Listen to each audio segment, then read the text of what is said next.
Hi, I'm Justin Kosek. I'm the current Dean of Students at Nathan Hale High School in West Allis, Wisconsin. I have been working as an educator for the last 13 years in the West Allis West Milwaukee School District. In that role, I've been an educator and worked through a grant process that we were able to be trained on the VR headsets working with Zoe. So I was able to work this last year with my sixth grade students utilizing the application. And now I help support as the district's VR curricular lead, supporting other teachers in training with the program and utilizing the program. Actually, no. I've always been a pretty tech savvy person.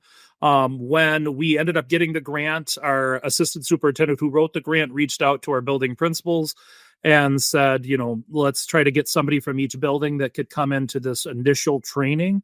And my principal came to me right away and says, "You're the person I thought of when they said it was technology based." So I didn't have anything else with it. I just really enjoy getting my hands on technology, see how I can use it with students. Yeah, so the district had worked with Zoe and with a gentleman, Kwaku Anning, out of the Jewish Day School in California, worked with him to do a little bit of training for the staff. So myself and other staff from around the district met together during the summer prior to the 22-23 school year. And we did about a 6-week training online where we met and kind of went through the process of what it would look like planning and trying to incorporate the technology in a way that really engage students in their thinking. We're a big district that believes in project-based learning and hands-on and also presentations. So it was kind of already embedded in a little bit of what we wanted to do. The 6-week training, though, highlighted kind of the VR headsets. We all got our own headset that we could pick up and use and take home and try. And we got to try all sorts of different things with it and go through and initially use. And I, did probably the same, I would think, as everybody else did. Played around with it. It definitely felt like, I'm a 40-year-old man and thought, boy, this is maybe not the best thing for me because I was like, I don't know about this VR stuff. But I was really excited to think about what we could do with students and found it really engaging. And I knew my students would just fall in love with it. And so it ended up coming to this idea of in my science class, because it was a smaller sample group, we were working on the water cycle. And I had normally had thought with the water cycle, like you teach kids this and it's a quick give them an assessment and they'll, regurgitate something about it, and then maybe weeks later they'll forget about it. And I thought this was a great way to dig in a little deeper to see what students could produce around this. So I didn't know what that would look like and what student outcomes I'd be ready for. So that's where, when I had the idea, that's when I was going to do it. And we got the technology ready to set up.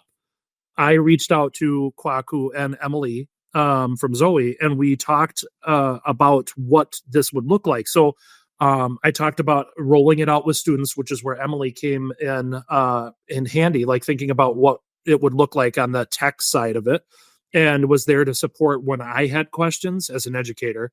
And then Kwaku went through and he worked through all these pieces where he helped just me think about a plan of what that would look like with the students and a timeline. So I ended up creating this idea of, well, they're going to create a video game, a best-selling video game in which that they are going to demonstrate a scientific or educational concept, and that was the water cycle. And so students had to go through and they had to work with a partner and create this idea. So they, there's different genres of video games out there. So they had to identify what genre they wanted to go through and then create a video game within the Zoe program that demonstrated not only the connection of making it a best-selling video game and what makes it a good selling video game, but also education. One of my favorite ones that I saw that I thought did a really great job was two boys that went through as a team, and they said, we really like role-playing games. So, the main hero goes on a quest. And so they said in the beginning of this, they were like, the hero's going to go on this quest. They're going to find this giant beast, animal, dragon, and they're going to end up getting like knocked down, knocked back, captured, put in a dungeon, and they're going to have to solve like puzzles and go on this quest to get out to restore the water cycle. And I said, well, what happened to the water cycle? And they came up real just that quick. And they were like, well, the dragon or whatever the beast is either magically took it away or something. And so they ended up figuring out that it was a dragon is what they wanted. And so they said the dragon's fire disrupted the water cycle, right? So fire against water. And so you had to get rid of the dragon to restore the water cycle. And so they had to go through and they did all these pieces of thinking about what that would look like and what parts of the water cycle were missing and how do you build in questions or puzzles. It was pretty neat. And so that was just one version. Another version, I had two female students that I really enjoyed. They made an escape room puzzle version. And so, because they said that was something that engaged them. And so inside this room, they had it set up where there were several pieces where it was like, if you answered again a question or you solved this part, touching a piece to the correct part of the water cycle, a new part opened in this room to help you eventually escape and solve all the riddles and learn about the water cycle.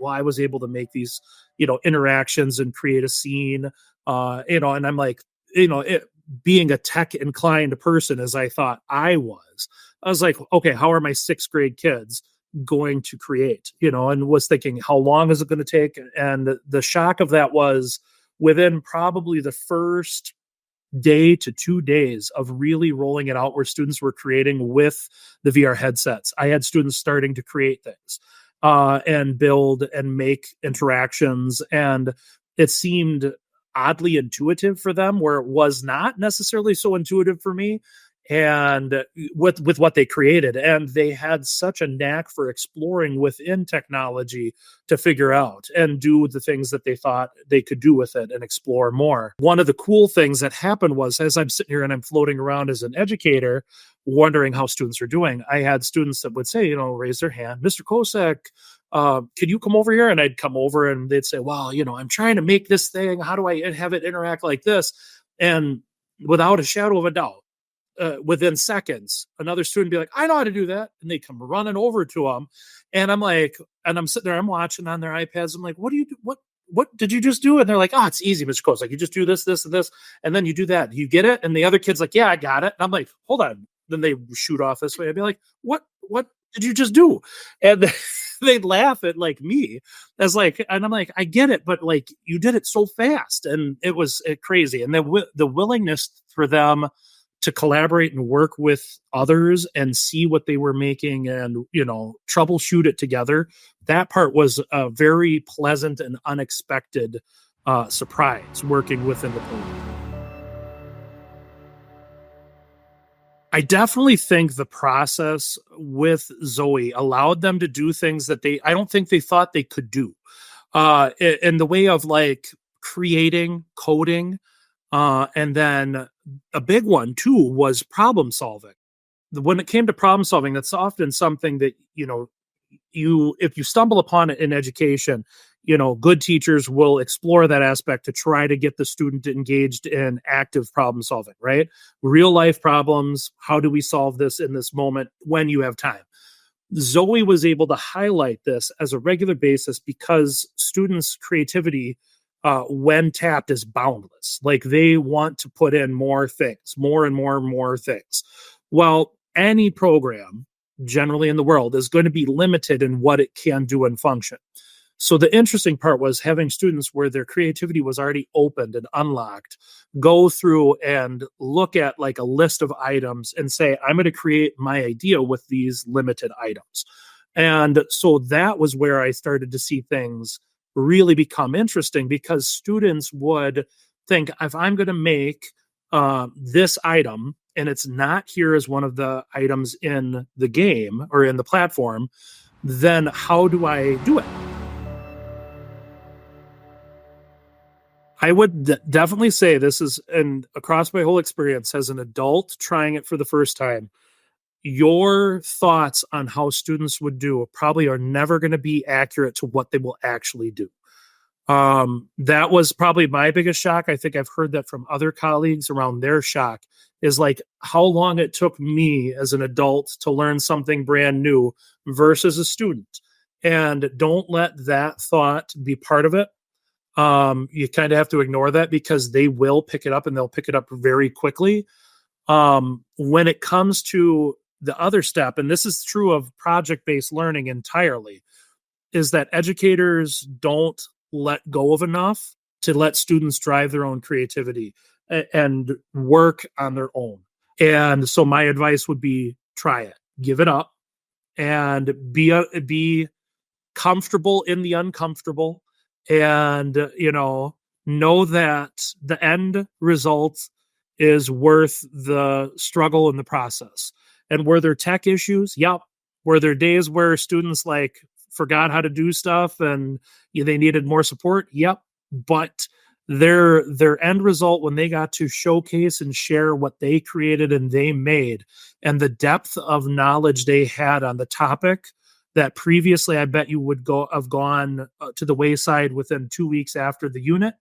They seem to have a very firm understanding and be able to not only apply it in a scenario, but able to apply it across a series of scenarios, and then explain that to others when they demonstrated it publicly.